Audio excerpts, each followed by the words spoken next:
Donald Trump doesn't have a philosophy. Donald Trump doesn't, he's like a giant id.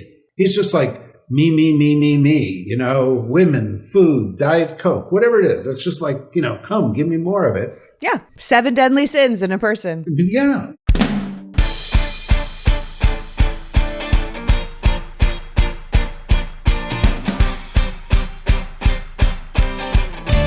Hello, and welcome to the PoliticsGirl podcast. I'm your host, Lee McGowan. Let's get into it. Today's pod is a candid conversation with David Rothkopf. David is the CEO of the Rothkopf Group, a best-selling author and journalist, and host of the Deep State Radio podcast. His most recent book, out November 1st, American Resistance, the Inside Story of How the Deep State Saved the Nation, is the story of what we're seeing unfold today in the 1-6 hearings. How it could have been so much worse. That there were enough people who took their oath to the Constitution seriously to resist the tyrant we had put in charge. David knows politics intimately, serving as Deputy Undersecretary of Commerce for International Trade Policy in the Clinton administration, but also has a grand sense of where America fits into the world, having taught international affairs at Columbia University, Georgetown, and Johns Hopkins. He is a contributing columnist to the Daily Beast and a member of the Board of Contributors of USA Today. He's authored hundreds of articles for multiple publications, including the New York Times, Washington Post, Financial Times, and the Daily Beast. He has a great TED Talk and is a regular commentator on pretty much all broadcast media. The man's a real slouch. He should get a job. I'm having him on today because he's a genius, but also because he has an innate ability to tie things together, to craft a narrative that includes current events, history, and big picture concepts that we often overlook.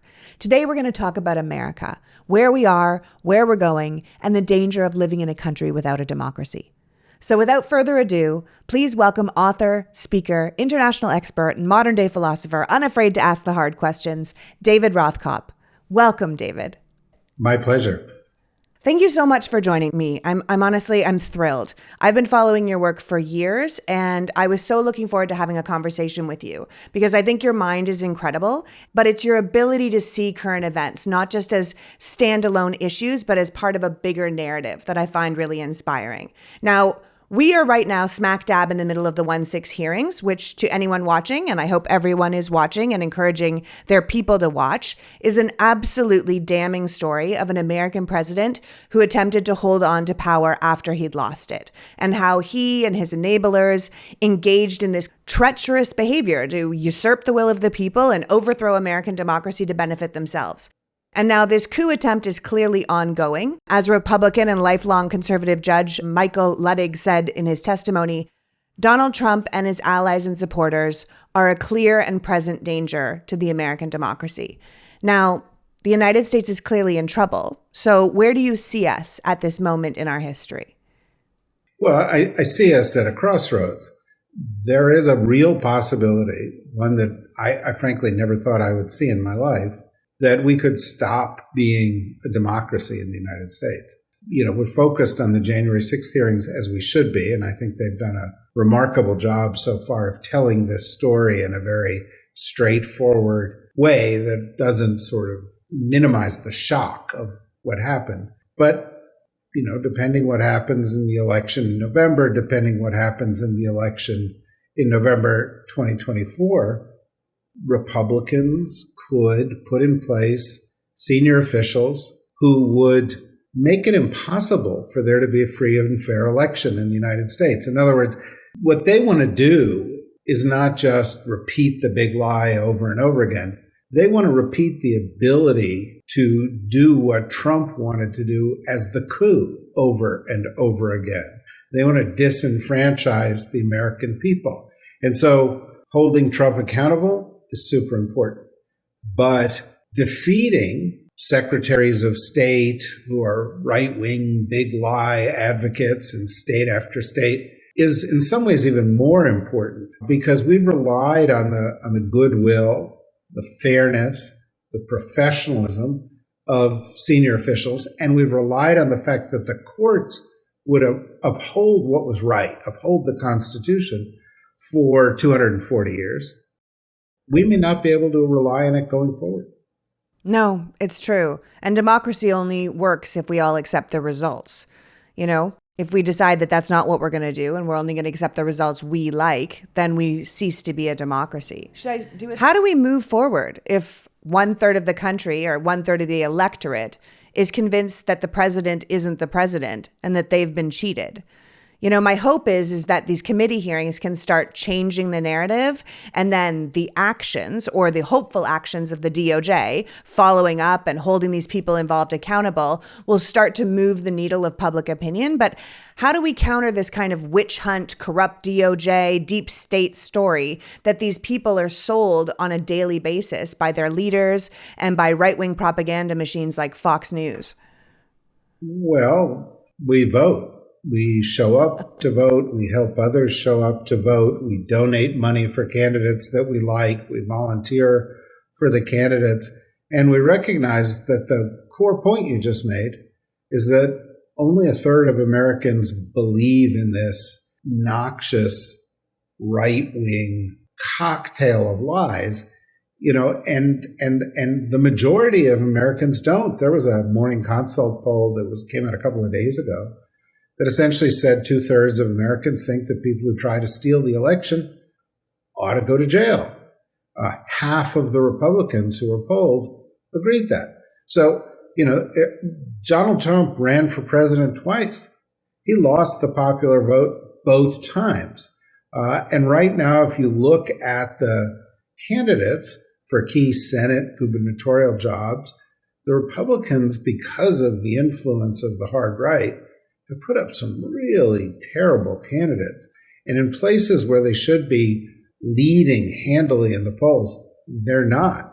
And in some of those places, Democrats are winning. And there's a very real possibility the Democrats could actually increase their majority in the Senate, which is absolutely crucial. If we were to lose both houses, and by we, by the way, I'm a Democrat, but when I say we, I mean Americans who believe in democracy.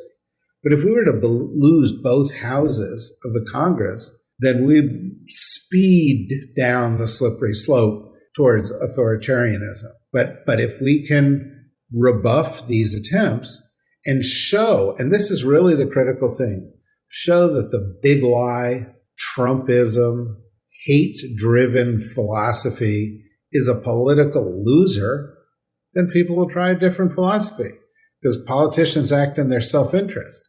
Nobody grew up reading, the Trumpian manifesto, People grew up and they said, I want to be a senator. And then they thought, well, what do I got to do to be a senator right now? And in this weird time in which we live, a lot of them thought, well, I got to sound like Donald Trump. I got to lie. I got to say awful things. I got to be mean to immigrants. I have to be a racist. I've got to be a misogynist. I've got to pare away the rights of voters and women to control their bodies. Well, if that doesn't work politically, what's going to happen is they're going to change their tune. Do you think the Republicans just don't see the bigger picture? Like, if they're willing to just change their values to get elected, do they just not see the things like they can't see the climate catastrophe coming, or they don't see how chaotic the world would become if American democracy fails, or they don't see what will happen if this race war they keep pushing actually goes through, or the damage would be done with this many guns if they were turned against each other? Are they that insulated that they don't think that these behaviors that they're putting out now, overturning elections that they know are fair, that kind of thing, do they think it's not going to affect them? Because I often think these days of that movie Elysium with Matt Damon. I don't know if you ever saw that movie, but where it's these super rich elites that are kind of living in a floating paradise without sickness or disease or violence or want. And the rest of the people are just here on Earth fighting it out for what we have left in a planet that we basically destroyed. And every time I hear about people colonizing Mars, or I watch Republican politicians completely abandoning everything they claim to stand for to make sure they get to retain their power, I think, what do they know that I don't know? How can they not see what's coming? And how can they be a part of it and not feel like, I'm setting us on a terrible path? Is there a spaceship I don't know about, David? Is there a colony we don't know about? No, I think we know the colony. I'm just a guy from New Jersey. I went to public school and live a normal kind of life, right? But, I've been fortunate enough to end up in, kind of privileged places. Right now, I'm talking to you, I'm in the Hamptons. If you walk down the street of the Hamptons, it's not the United States that most people see. If you drive down these long avenues of $20 million homes, it's not the United States people want you to see. And when you look at who is donating to the Republican Party, look at Elon Musk the other day saying he's going to support Ron DeSantis. If you really want to shrivel your innards, think about that a little bit. Why are they doing it?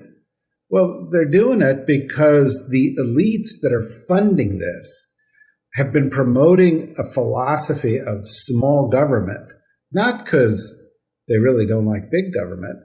It's because they don't want to pay taxes. They don't want to be regulated. They want to keep more of their money. And what's happened since that philosophy was, really started to gain traction in the 80s during the Reagan administration, 40 years.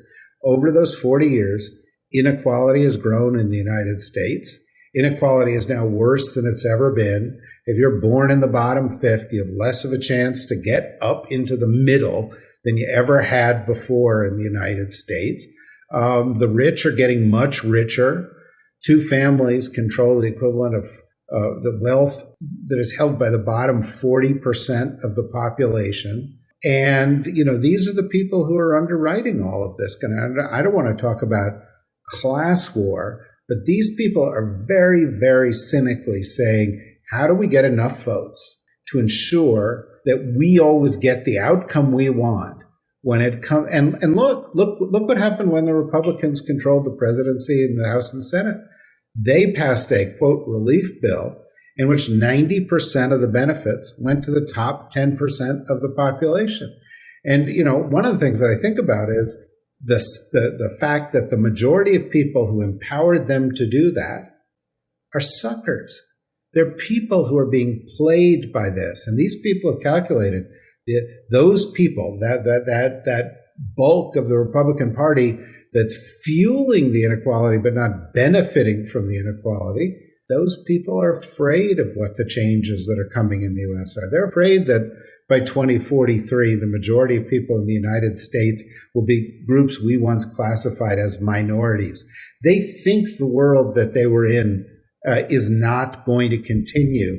And these elites are paying politicians to pander to the fears of those people and say they're going to take away your guns. They're going to change your lifestyle. They don't believe in the same God that you believe in.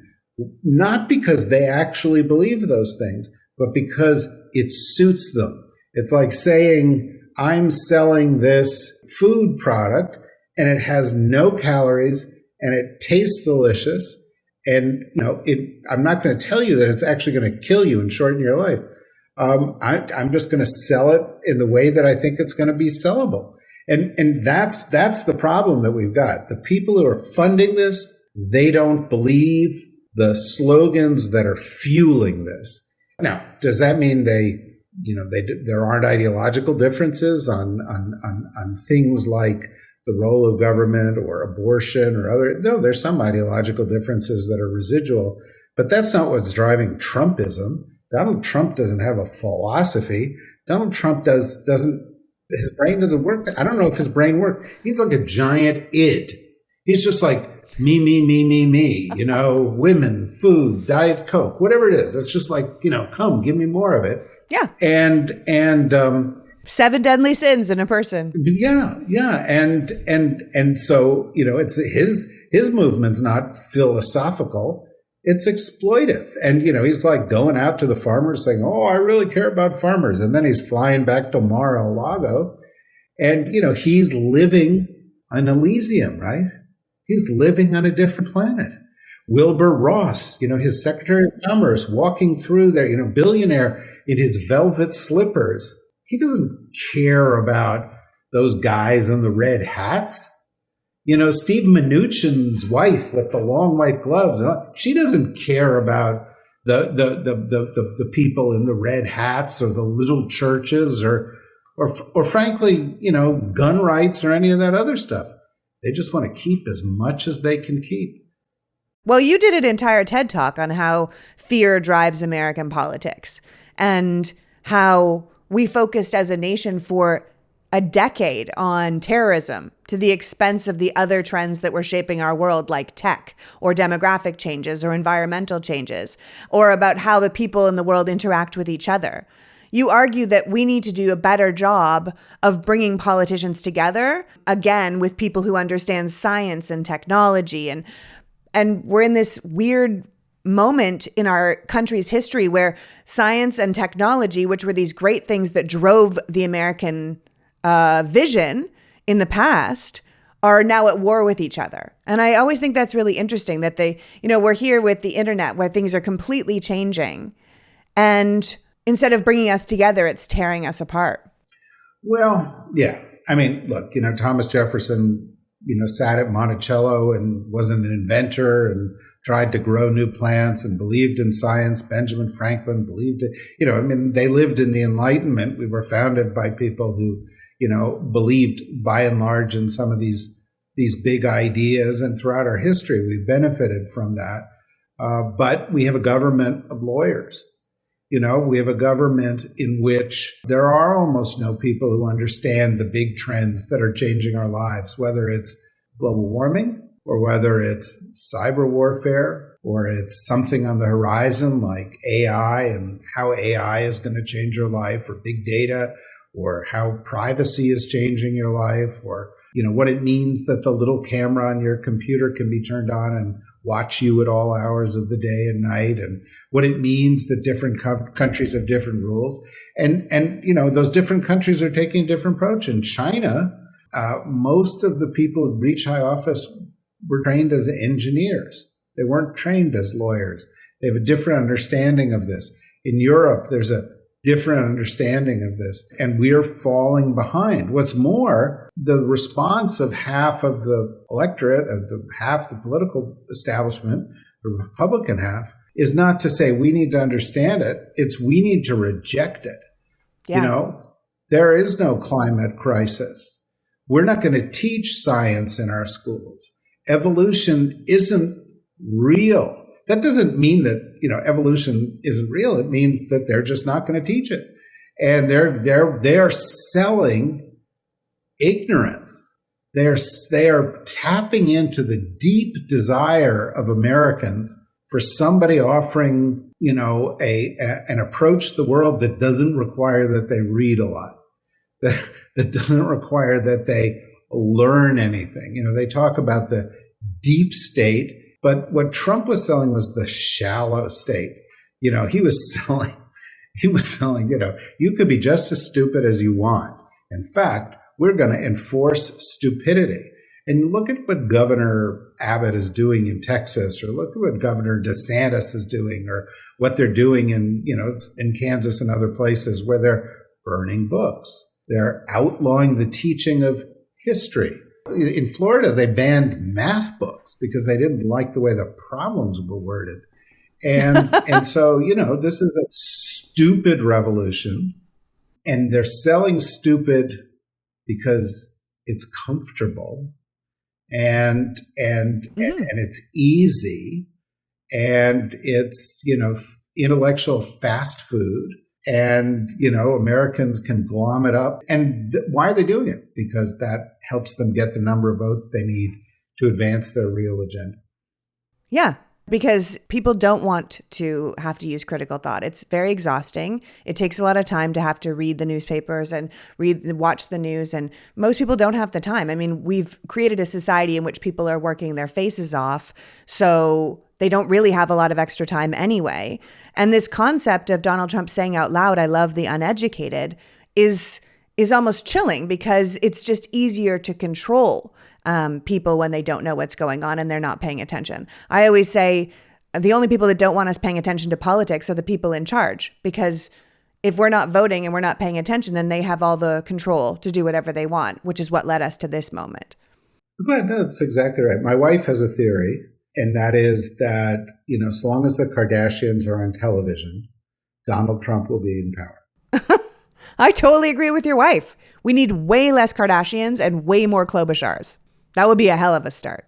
Yeah, yeah. And, so long as people are watching reality TV, so long as they're celebrating people who don't actually know anything, don't actually achieve anything, meaningful in life, are totally driven by the sort of shallowest, basest impulses that exist, then that's going to be the ideal in people's minds. And yeah, I know there are a couple of billionaire Kardashians, but there are a lot of billionaires who got rich not because they were selling something virtuous. And I would go back to your other point, by the way. I was in the Clinton administration, and we thought that the internet revolution was going to be the salvation, and that the internet was going to be this great democratizing force, and that the tech elites, who were then sort of younger, they were going to be different. And you know what? They're not. They all turned out to be, or many of them turned out to be, kind of robber barons, just like past elites. And whether it's Mark Zuckerberg or, Elon Musk or Larry Ellison, or, we can go down the list. A lot of them are right wing. A lot of them are, all about not being regulated, not being taxed, not paying their fair share, and having disproportionate power. And, I think I did a thing month or two ago where I sort of looked at the 10 richest people in the United States, and 6 of them controlled major media outlets. So, in other words, you talk about a free press, but one of the things you get when you have $100 billion is you get to decide whether you want to own the Washington Post or Amazon or Facebook or Bloomberg or whatever. And if you think that that's ultimately going to lead to a fair and equitable, political discussion, then they're going to sell you some more nonsense, because it can't happen that way. Yeah, no, it is a lot like the robber baron age. You note that Putin is talking about bringing back the glory days of the USSR, or he wants to be Peter the Great. And Republicans clearly are looking to a world that is more like pre-civil rights 1950s America, or even pre-New Deal 1930s America. This time where a certain group of people was at the top and the rest of us took what we can get, And then you look at our tech billionaires, and they're kind of those people. They're the robber baron age type people, the ones that have control over everything. And we've let this entirely innovative technology that controls every part of our lives to be controlled by the smallest group of, creepy people for the most part. And our government, who's supposed to be regulating them for the good of society, clearly doesn't even understand what they're regulating. I remember watching those hearings around Facebook last year, and they were embarrassing, the things that the lawmakers were asking of these tech giants. Clearly, our lawmakers are quite hopelessly out of depth with what's going on in the world. They don't know. They don't know what they don't know. They right? don't. I call it, maybe this dates me a bit, but I call it TV repairman syndrome, which was, you used to, if the TV stopped working, you bring the TV to the TV repairman and you said, my TV's not working. And the guy goes, oh, well, I got to do X, Y, and Z. You don't know. You have no idea what's inside your TV, how it works. So you just say, how much is that going to cost me? But for a lot of people, this is the way they handle their cars. But, the tech people, how many people do you think on Capitol Hill understand artificial intelligence, cyber war, biotech? You could put them in a phone booth if there were still phone booths, right? And this is our problem, because it's almost impossible to elect officials who are intellectually engaged enough to stay up to date on the issues of the moment. And so we're constantly catching up. Yeah. We're living through this time of profound change, and yet we have these leaders that seem to be clinging to an ideal of how society is supposed to work, and it feels played out. antiquated at best. No, it doesn't, and they're selling it because that makes people more comfortable. I always remember, the kind of, to use another one of these kind of analogies. You ever notice how sort of women in their 70s have the same hairstyle they had when they were in their 20s? Because they kind of get used to it and they just stick with it because change is uncomfortable for people. And the more change there is, the less comfortable people are with it. And I would say, I'm a Democrat and I don't say a lot of bad stuff about the Biden administration because I think on a wide variety of issues, they're doing a pretty good job. But B, I think we're facing existential elections in November and in 2024. And we just can't afford to sort of snipe at each other within this movement to protect democracy because there's a bigger issue there. Yeah. But I wouldn't say that the Democratic Party and the leadership of the Democratic Party comes across as fresh and young and full of new ideas either, right? And that's a problem. It's a problem when the big innovative thought that comes through the Democratic Party is, hey, let's do the New Deal. The New Deal was started almost 100 years ago. I love the impulse of the New Deal. I think the New Deal did a lot of good. I love the idea of improving our sort of social services and catching up in all the areas that we're behind as a country, the only OECD country that doesn't offer healthcare as a right, the only OECD country that doesn't provide mothers with the chance to, or fathers for that matter, to have, child leave. We're the outlier on a lot of things. And I think that change in those areas is needed, but we got to keep our eye on these other big issues. We got to keep our eye on the other ways society is changing because among other things, there may be solutions there. There may be solutions in new technology. Everybody walks around now with a watch that could tell their doctor exactly what their vital signs are. People would be more comfortable with that if their privacy was protected. Everybody, people might be healthier. Healthcare might cost less. I'm just picking that as one example. Why not, explore those things? Well, the people who are supposed to be thinking about that stuff don't know about it, right? They don't understand it. Yeah, it's all a bit of a mess, right? Let's take a quick break. We'll just absorb it, and we will thank the people who made this episode possible, and we'll be right back after this with David Rothkopf. Are you working too much? Don't take enough time for yourself? Have you ever felt burnt out? I have. In fact, I feel burnt out all the time. I run my own company, and when you run your own company, you're never off work. There's no weekend. There's no going home at the end of the day. It's always with you. Even when you take a break, you're not really relaxing because you feel like you should be working. And you don't need to run your own company to feel like this, to work yourself to the bone and not prioritize yourself. Well, BetterHelp Online Therapy wants to remind you to do just that. To give yourself someone to talk to help figure out what's causing you stress, to help you better manage your time, and to better manage your emotions. Most of us feel overwhelmed. Many people are burnt out without even knowing it, and it presents as lack of motivation or irritability or exhaustion. I don't know what I would do without my therapist to talk to once a week about everything that's stuck in my head. If you think you could benefit, and I'm telling you can, in having someone to talk to about what is stuck in your head, look into BetterHelp.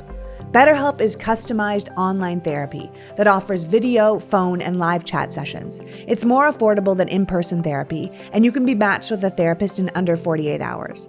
PoliticsGirl listeners get 10% off their first month at betterhelp.com/politicsgirl. That's better, HELP.com/politicsgirl.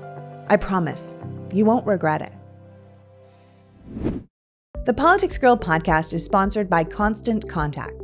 Constant Contact is a digital marketing platform that helps small businesses and nonprofits of all sizes build, grow, and succeed. As I was filling out my son's camp forms this week, I got to the bottom and lo and behold, there was the Constant Contact logo. That's the thing. With email marketing, contact management, social media ads, and more, people are loving this product. Constant Contact helps small businesses and not-for-profits connect with customers, find new ones, and sell online, all from one easy-to-use platform. Trusted by millions of businesses to help improve their marketing with a 97% deliverability rate, you will know that your customers and potential customers will be getting the right message at the right time every time. Constant Contact's easy-to-use platform makes contact management easier than ever, and their growth tools will help you find a bigger audience fast. To learn more or start a free trial, go to ConstantContact.com. That's ConstantContact.com. You guys, I can't tell you how much I love Calm. And I'm not talking about the emotion, which I have very little experience with, but the app, in which I have tons of experience with. If you listen to this podcast, then you know I go to sleep every night to a Calm sleep story. I also use the Calm nap meditations to get a quick 28-minute nap to rest and rejuvenate so I can get back to work. I do their meditations for headaches, for pain, for positivity, and I absolutely love the teachers they have and the programs they offer. I'm talking to you about this app because I truly believe in it. If you are ready to stress less, sleep more, and live healthier, join the over 100 million people using Calm around the world. Just go to calm.com/politicsgirl and you'll get a special offer of 40% off a Calm premium subscription. That's 40% off a Calm premium subscription at calm.com/politicsgirl. I'm not steering you wrong. This is a fantastic product. Well, that's the thing. I mean, one of the books you wrote that really resonated with me was a book from 2017 that you did with TED, which was called The Great Questions of Tomorrow. And the central idea of that book is we're currently living through this moment in time where the very fabric of our society is being rewoven. We're doing it differently now, but we're not focusing on the right questions to truly navigate this change properly. Do you want to walk me through those ideas about asking the right questions? Well, I think that the core idea, is asking the right questions. I once had a consulting company, and we did a lot of work in the sort of area of how to use new tech to answer questions. And a lot of our clients were in the government, some were in corporations. And I thought I was really smart. I was quickly disabused of this notion, but I thought I was really smart because I thought, well, we can use all this technology to answer any question that people had, right? This was kind of right before Google, but it was like we can use all these open sources to answer any question. And what I discovered was the answers aren't the problem. It's asking the right questions. It's not asking how do we fix our broken society. It's asking what should our society look like. It's not how do you fix the problem of tomorrow. It's how do the changes that are happening right now alter that problem into the problem did I say the problem of tomorrow, the problem of yesterday, but how do they alter that into the problem of tomorrow? And it's very, very hard to ask the right question. And that's what I was trying to focus on in the book. And, we see it every day. Look at the war in Ukraine. People thought that this war was going to play out in a certain way because of the way wars were conducted in the past. And all of a sudden, they found that providing a defensive army with new kinds of technologies worked. And all of a sudden, they found that all the assumptions they made about the Russian army were wrong. And they discovered that maybe the cyber threat that Russia posed was less than we thought, because the cyber defenses that we could help Ukraine with were stronger than we thought. So the paradigm was completely different. And, they just yesterday, I think they discovered some Russian documents that showed that the Russian plan had them seizing Kiev in 12 hours. And, we're in, day 100 and whatever it is of this conflict, which is going to go on for a long time. And the one thing we know is that almost all the assumptions we had going in were wrong. Yeah. I think all the assumptions we have for a lot of things are wrong. We found ourselves in a place in Washington, for sure, that it's completely dysfunctional. You've called it a food fight, where we've turned regular discourse into basically a cage match. And this dysfunction has made it impossible to get anything done. Like, here we are in the richest country in the world, and it's far more dangerous that we can't function and get things passed or get things accomplished or come up with big ideas anymore, because everything is essentially stopped in its tracks by the system itself. So we can no longer offer bold ideas or new ideas because the way the system is set up, anyone who comes up with some creative or exciting new idea won't get confirmed to a government job. They won't get the funding of the big party. It's kind of this reactive us versus them country we've created, right? What do you think about that? It's absolutely the case.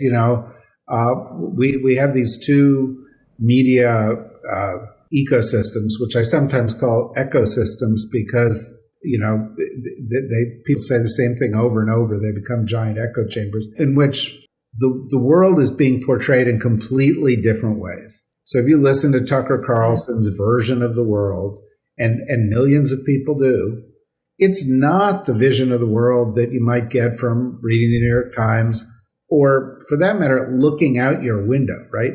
Because it's not real. But there are millions and millions of people who get that information from there or from Facebook. I think 70% of people get most of their information from social media. And, who's the editor on social media? The editor on social media is your friend. It's somebody who's forwards something to you or who likes something or that you follow because they're your friends. And why do they pick things? Because they think that they want to make you stay their friend. There's this social element to it. It's not an editor saying you need to know this. It's someone else saying, here's something that'll make us feel good about ourselves. And so it builds this divide that exists between these two, ecosystems. And the politicians play to that. But there stops, it's very hard to find common ground between those two systems. And as you say, cage match. I think that, in some respects, the model for political television has become ESPN. There's a winner and there's a loser. It's sports. You're active and very successful on social media, on Twitter and so forth. And, it's one side against the other, and it's who can get in a good zinger, and it's who can, get the best reaction cheering from the crowd they're playing to. And it's not what's the solution we need. It's not what's a new idea. And I worry as much about the collapse of the skill sets you need to conduct civil society as much as I worry about the collapse of democracy. Yeah. Nobody, kids aren't taught civics. They don't know how government works. They don't know how to read a map. And they get to go to school, and then people in an American school, they'll say, oh, calculus is too hard for you? Poor pumpkin, you just don't have talent for calculus. So why don't you go and take a class in basket weaving? And, in other countries, it's like you will learn calculus. My dad was a scientist at Bell Labs, and he studied how people learn. And he used to always say that in the United States, if you ask somebody why they do well at math, people will say talent. And in Japan or China, if you ask somebody why they do well at math, they say hard work. And it's, that's a fundamental philosophical difference. It's compounded by the fact that we have evolved as a society into really a kind of philosophical mess. I'm sure you growing up is the same as my growing up. I grew up and I was like, America's the greatest country in the world. And we're the leader, and yeah, we got flaws, and but we're a democracy, and we understand these issues. And now I look at the world, we're not so much of a democracy. We're falling behind on these critical issues. And there's some places that simply get it better. If you live in Holland and you get sick, somebody's going to take care of you.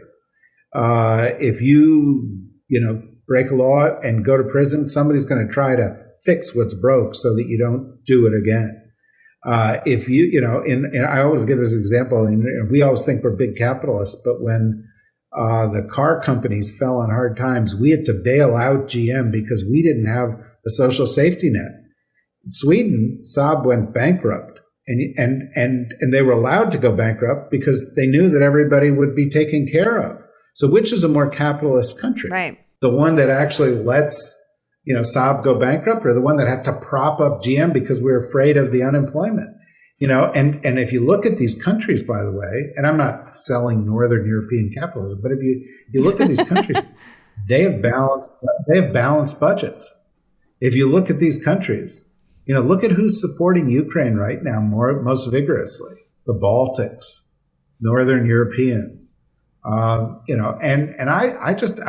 think it would be really good for Americans if we have a little humility and we ask ourselves, what can we learn from what works elsewhere in the world, and try to embrace that here, even as we keep what we like about America that makes us especially American. Well, I mean, it's like the AA saying, the first step is admitting you have a problem. And I think that's what America needs to do. It needs to admit it has a problem, first of all. Now, when you said you grew up probably thinking America was the greatest country in the world, I grew up in Canada. I thought I lived next door to the greatest country in the world, but I didn't think they were the greatest country in the world because I loved where I lived. I thought it was a marvelous place to grow up. I chose America as an immigrant, which often makes me look at it a little bit differently. But I was listening to a TikTok the other day of a girl from the UK, and she was posing the question, is it still fair to make fun of Americans? And she said, we've been making fun of Americans for so long because they were always this big top dog. They looked great. They were rich. They had everything. They were the greatest nation in the world. And so making fun of Americans was easy because we were punching up. We didn't feel bad. And she said, now I look at America, and unless you're one of the richest people there, I feel like if making fun of them is punching down. She said, I don't worry when my kids go to school that they might not come home because they were shot to death. I don't worry if I'm in a car accident that I'm going to go bankrupt to pay for it, to take care of myself. I don't worry that I'm going to run out of food or lose my job and then not be able to stay in my home. These are things that are taken care of here in my country, but Americans don't have that. And she said, I feel like we should look at them like we would look at any failing nation. And I felt like, she's just like, I just don't think we should make fun of Americans anymore. And I thought, oh my God, that seems so incredibly valid, right? You were talking about Facebook and who's the editor of Facebook? Your friend. I think the editor of Facebook is an algorithm that hits us up with whatever will keep us most engaged, keep us on their platform. And we've heard that. We know that that's what they're doing, which goes back to what we were talking about how these tech billionaires don't want any government control. There's no looking ahead to solve any problems. They're not saying, well, here's an issue and we're going to solve it. And the government says, if you don't solve it, we're going to make you solve it. We don't do that anymore. So everything we do is reactionary, and we're not looking ahead at the problems that are coming at us. I think it's very important that we are looking at the big problems facing the country, and we're looking at a sitting president that tried to overthrow democracy, and one of our two major parties that's on board for overthrowing democracy. But then we have to look at the 3,000 cows that just died in Kansas of heat stroke, right? That's the future. If we don't start dealing with it and we don't start, as you say, thinking about the big questions like, what is our society for? What is our government for? What are we doing here if we have all of our livestock dying in Kansas? What's it going to be like living in India if it's that hot in Kansas? Then you're looking at mass migrations and you're looking at food shortages and water shortages. These are forward-thinking questions we have to get our head around. And I think that if we're all mired in the day-to-day, how am I feeling today? Let's talk about Dr. Seuss and Mr. Potato Head and, this kind of stuff. We're never solving the big questions. And if we're going to use big ideas and big thoughts, we're going to have to, like you said, put more people in office that want to answer those questions, and potentially younger people of this era that are willing to look at these problems as something that can be solved and not something that should be ignored. By all means, younger people. By all means, people who understand these problems. Younger people. That's not ageism either, because clearly. I don't care if it is ageism. The reality is that if you've got a longer stake in the country, you're going to approach it in a different way. Younger people believe that the climate crisis is existential. They don't have to be persuaded of that. I think that there are real advantages to that. They're also more fluent in a lot of the technologies that we're talking about. But having said that, I think you're, right to question the United States. And I think one of the problems that has evolved is we've taken certain ideas to their illogical extreme. Small government is the enemy. Well, if government is the enemy, how are you going to solve the problems that we face? Sometimes society, that's why governments were created. It helps us defend ourselves. It helps us solve social problems that, might be a disease, or it might be, having a fire department, or it might be having schools, and we can't make those mechanisms the enemy. And yet there's a big portion in your society that does that. At the same token, Anglo-American capitalism is all about the individual. It's not about the community. Other societies are more, they found a different balance. It's not, it's not Chinese communism where the individual means nothing, but they find more of a balance. And when you were growing up in Canada, you may not have fully appreciated how good you had it, because the balance in Canada is pretty darn good when it comes to these issues. And Canada feels like America. It feels free. You get to do what you want. You can be an entrepreneur, but the leading cause of bankruptcy in the United States, as you pointed out, is disease, healthcare. It's the main reason people medical debt, is that medical debt. They can't deal with it. That's not the case there. That the big shootings don't take place there.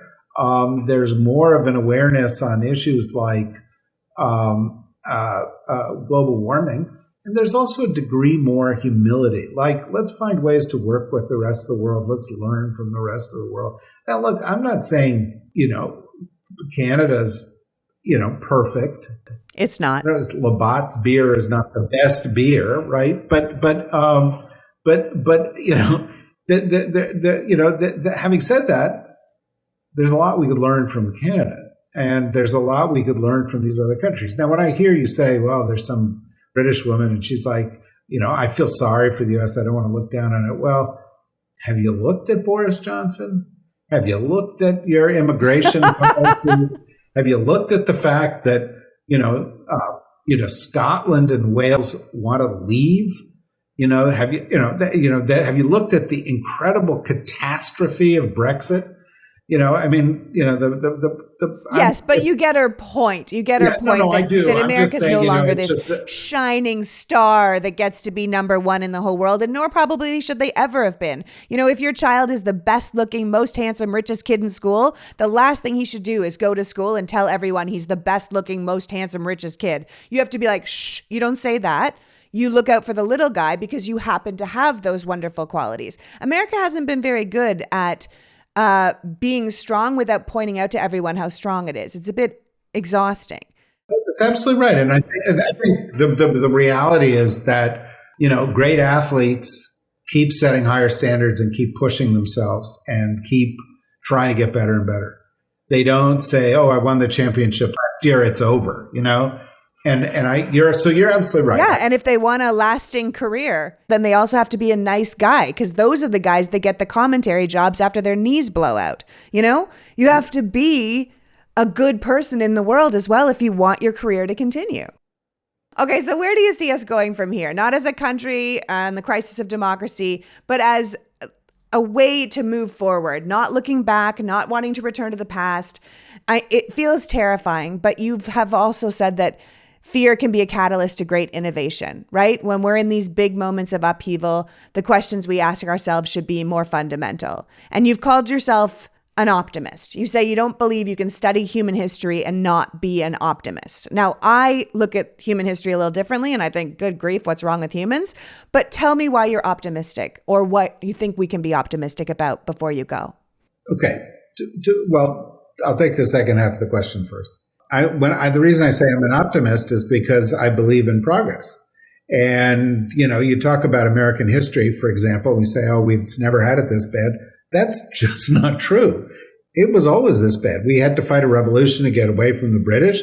We then committed genocide against the Indians and stole all their land.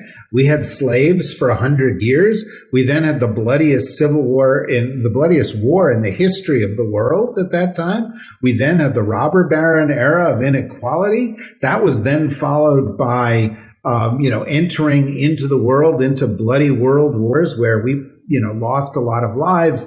There was the Spanish flu, there was racism, there was the yellow peril, the red peril, there was the Great Depression, there was McCarthyism, every generation faces its problems. So first of all, and having said that, we made progress. Women got the vote, Black people got the vote. Black people, for a while anyway, in our society got voting rights. They're taking that away now, but they had it. In 1900, the average life expectancy of an American male was 46 years old. If I lived in 1900, we wouldn't be able to have this conversation, not just because it wasn't the internet, but because I'm older than 46 years old. And no one would let me talk to you. Right. You wouldn't be allowed to have a microphone, and people would have viewed you as some man's possession. Because until fairly recently, the concept was chattel marriage, right? So, that we have made a lot of progress in the world. There's been scientific, medical progress and so on and so forth. But there's another reason to be optimistic. Take any issue in the United States, political issue, despite these divisions, that you think it is an important area for change. And you and I have never met, never talked to each other, but I'm going to guess that you probably think we ought to have gun control, reasonable gun control. You probably think we ought to address the climate. You probably think we ought to have educational reform. You might think we ought to have health care for everybody. You might think we ought to have more investment in R&D and infrastructure. You might, I'm a long list of things, right? Every single one of those issues is supported by 2/3 of Americans. So we talk about being a divided country, but there is actually a substantial supermajority in the United States that wants the same reasonable things, all the things that you would have talked about what works in Canada, what works in Europe, what could we do better. Most Americans want that. So what we have to do is work on getting our system to be more responsive to the common sense impulses of the vast majority of Americans. And while we're at it, start having enough humility that we learn where we've got to adapt, where we've got to have younger views, more scientifically informed views, more technologically informed views, more globally informed views. And all I'm saying is the arrows of progress are pointing in the right direction. The arrows of public opinion are pointing in the right direction. So, in the long run, and probably after having made a few catastrophic mistakes, I think we'll end up in the right place. Well, if we listen to the 2/3 of the country, we sure will, because your point is great. If we aren't a divided country, we're being divided. And we have always continued to make progress. We just have to make sure we don't allow the people that would hold us back to hold us back. And that's on us. That's something we can actually do. But do you know how you do that? How do you do that? You preserve democracy. Yeah. Democracy gives those 2/3 the upper hand. And the reason that the others are opposed to democracy is they know that it kills their deal. If the majority gets their way, they're out of business. And so we've got to fight really hard because that gets us there. It's why I say everyone should talk about politics. Everyone should talk about politics, because the more we talk, the more we understand, and the more we understand, the more we care, and the more we care, the more we vote. And once we're voting, they can't stop us. And I find that exciting. Now, I know you're everywhere. I know you're on TVs, you're on our bookshelves, you're in our newspapers. But if people want to follow your work so they don't miss any of your insight, what's the best way to do that? I'm on Twitter, DJ Rothkopf at twitter.com. I have a podcast called Deep State Radio. Great podcast. Thank you. And we have a dsrnetwork.com. And, we do half dozen going to be 10 podcasts a week soon. So you can go to the DSR Network, see what we've got coming. I've got a new book coming out in October called American Resistance, How the Deep State Saved the Country. And it's about how during the worst of the Trump administration, there were a lot of people in the government, including a lot of Republicans. We see this in the January 6th Commission, who you may not agree with on a lot of things, who actually kept things from getting much worse. And I'm not just talking about the coup. I'm talking about COVID. I'm talking about immigration. I'm talking about wars that didn't get fought because some people, Trump wanted, as bad as you think Trump is, he's worse. He wanted to launch missiles that Mark Esper's book talks about at Mexico, right? Right. Yeah. Launch missiles at Mexico. And if that didn't work, he wanted to have a moat with alligators in it between us and Mexico. It's true. No. Yeah, no, absolutely true. In fact, he brought up the moat with alligators in it over and over again. And people in his, in the White House would kind of like, okay, boss. And they would figure out a way not to do this. And so the book is about how, sensible people in the U.S. government from both parties and civil servants and foreign service officers and intelligence officers, military officers kept things from getting much worse. They want to put the alligator moat guy back in charge? Well, they're not gonna. Let's be honest. He's old. He's discredited. Worry about Ron DeSantis. Worry about Tom Cotton. Worry about Mike Pompeo. Worry about Ted Cruz or Josh Hawley or Kristi Noem or some of these other characters that they've got out there who are just horrible. Oh, no, and I should have mentioned, I also write a column every week for the Daily Beast and also every few weeks for USA Today. Yeah, you just wrote a recent column for the Daily Beast that was all about how the reports of our demise of American democracy might be premature. I'm looking forward to reading that one. Yeah, well, again, it was one of those. I was out in the sun, I think, too long, but I was having a little outbreak of optimism. And oh gosh, and you wrote it down. Thank you.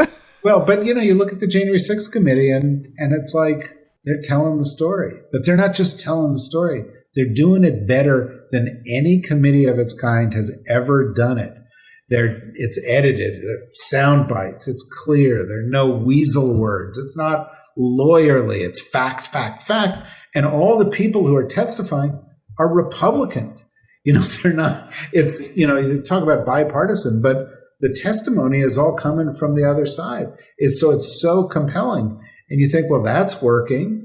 And we may get some gun legislation, and there's some progress being made in terms of polling data that says people actually are paying attention. 20 million people watched the first one of those hearings.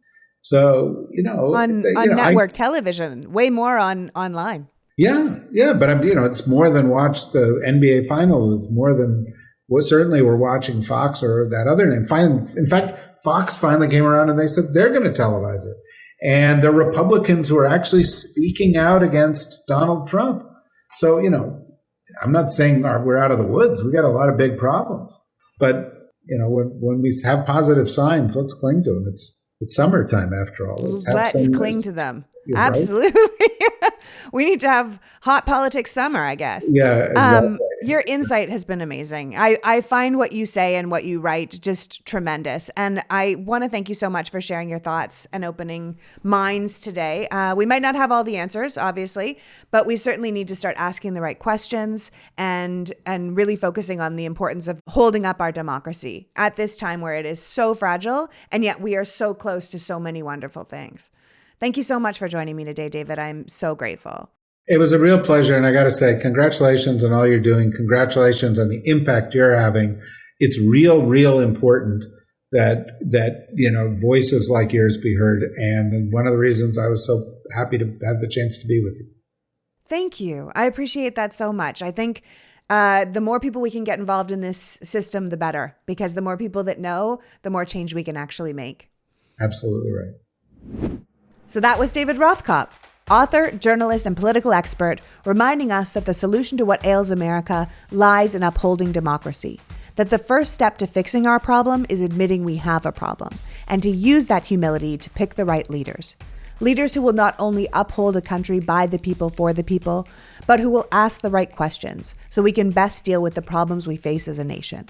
We need to get back to a place of innovation, of bold ideas, and of civic knowledge.